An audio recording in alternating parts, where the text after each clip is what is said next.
The sky over Tehran was burning last night, but it wasn't the sunrise. It was something much more ominous. For hours, the Iranian air defenses were roaring, sending tracers and shells into the dark sky to engage targets that officially don't even exist. I've been looking at the footage, seeing those white streaks of anti-aircraft fire lighting up the capital, and I have to ask myself, what is actually happening up there?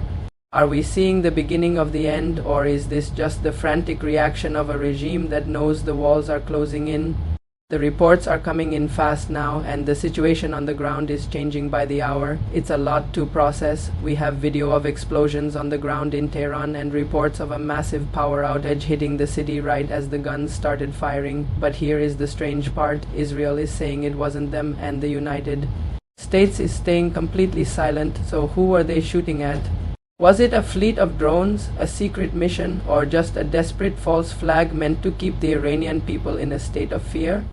To understand why the skies are exploding now, we have to look back at what's been happening in the water. For the last few days, satellite imagery has shown these small, fast attack boats mining the Strait of Hormuz. These aren't the big destroyers or the guided missile ships we already sent to the bottom of the ocean earlier in this conflict. No, these are the Mosquito Fleet speedboats equipped with missiles, machine guns, and mines. They are small, they are fast, and they are trying to choke the life out of global shipping. Yesterday, April 23rd, President Trump decided he had seen enough and issued a direct order via Truth Social. He didn't mince words. He ordered the Navy to shoot and kill any Iranian boat attempting to harass our ships or mine the waters. Think about that for a second. Shoot and kill. There is no more room for de-escalation or warning shots in this new phase of the conflict. He wants all 159 of those small naval vessels at the bottom of the sea if they even think about entering the strait. So what does this tell us? It tells us the rules of engagement have shifted from defense to total neutralization. Trump isn't just asking them to stop. He's ordering his commanders to vaporize the threat entirely. He's also tripled the number of minesweepers in the area to clear the paths for oil tankers. Why would he do this now? Because the Iranians are using these little boats to attack ships despite the supposed ceasefire. The Iranian regime is playing a very dangerous game of chicken, but they're running out of drivers. Let's talk about the new supreme leader, Mojtaba Khamenei, the man who was supposed to lead them through this fire. New reports suggest he is in real bad shape after being wounded in a previous strike. He's alive, sure, but he's a shadow of a leader. He's lost a leg, his face is disfigured by burns, and he's undergone multiple surgeries. He is literally a broken man trying to run a broken country. It's actually quite fascinating how he's staying in command, or trying to. He isn't using phones or radios because he knows we're listening. Instead, he's gone old school, using a system of handwritten notes and couriers to send his orders. It's the exact same system Osama bin Laden used to hide from SEAL Team 6 for all those years. He's terrified that if he emits a single electronic signal, a massive bomb will find its way to his head, just like it did for his father. But this silent leadership is creating a massive power vacuum in Tehran. Because he's so isolated, he's had to hand over a huge amount of decision-making power to his generals. This is where things get really messy for anyone hoping for peace. The IRG, the Islamic Revolutionary Guard Corps, is now basically in total control of the country's direction. They are the fanatical hardliners, and they have absolutely zero interest in making a deal with the United States. There are still some political leaders in Iran who want to sit down at the table and stop the war from fully restarting, but here is the reality. They are neutered. They have no real influence because the guys with the guns, the IRG leaders, are calling the shots. That's why US military planners are now looking at a very specific list of names, including Ahmed Vahidi. The strategy is simple yet brutal. If you want to make a deal, you have to remove the people who are standing in the way of it. If we can knock out the IRG leadership, it might actually give those moderate politicians a chance to step up and end this. But until then, the IRG is doubling down on their threats. They've even released a hit list on state TV showing all the energy facilities they plan to strike if the war goes hot again. We're talking about massive LNG and oil facilities in Qatar, the way Saudi Arabia and Kuwait. They want to set the entire global economy on fire by making the price of oil skyrocket. Does this actually make sense as a strategy?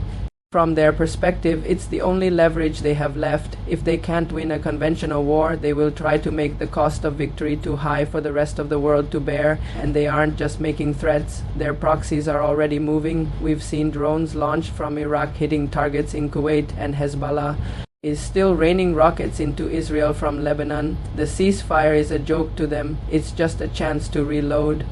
While the Iranians are hiding in bunkers and sending handwritten notes, the United States is moving an unbelievable amount of hardware into the region. I mean, just look at the numbers. We now have 3 aircraft carrier strike groups operating in the Middle East at the same time. The Ford, the Lincoln, and the Bush are all there. That's hundreds of fighter jets and thousands of sailors ready to go at a moment's notice. We haven't seen this kind of naval presence in decades. And it isn't just the carriers. The airlift is massive and it is constant. We have dozens of C-17 cargo planes flying around the clock, missions from Europe, dropping off supplies and munitions. There are refueling tankers sitting on the ground in Israel right now, just waiting to tow our bombers and jets into Iranian airspace. The second the order is given, we even have B-52s running training drills in the UK to stay sharp for long-range strikes. The level of surveillance is also unprecedented. We have MQ-4C spy drones hugging the Iranian coast as we speak. They are soaking up every single bit of signal intelligence they can find. They know exactly where those fast attack boats are. They know where the missile batteries are hidden, and they are likely tracking those couriers. Carrying the supreme leader's notes, we are basically painting a target on everything the regime owns.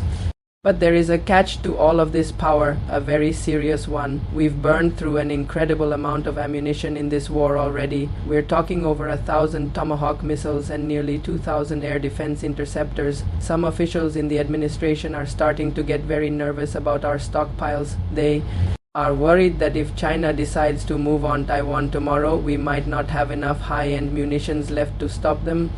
So here is the strategic dilemma. How do we finish the job in Iran without leaving ourselves completely vulnerable in the Pacific?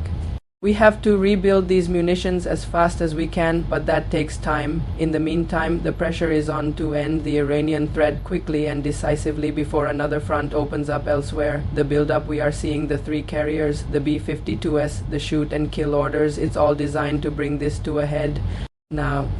So, in my view, we are watching the final act of a very long and violent play. The regime in Tehran is physically and strategically crippled. Their leader is a disfigured man hiding in the shadows. Their navy is being reduced to speedboats, and their only remaining move is to threaten the world's oil supply. But you can't win a war with handwritten notes when your enemy has 3 carrier groups and a no hesitation order from the commander-in-chief. If you look at the bigger picture, this isn't just a conflict, this is a strategic shift. The US is signaling that the era of strategic patience with Iran is over. Whether it's unknown drones over Tehran or the sinking of the Mosquito fleet, the goal is the same: total neutralization of the IRG's ability to project power.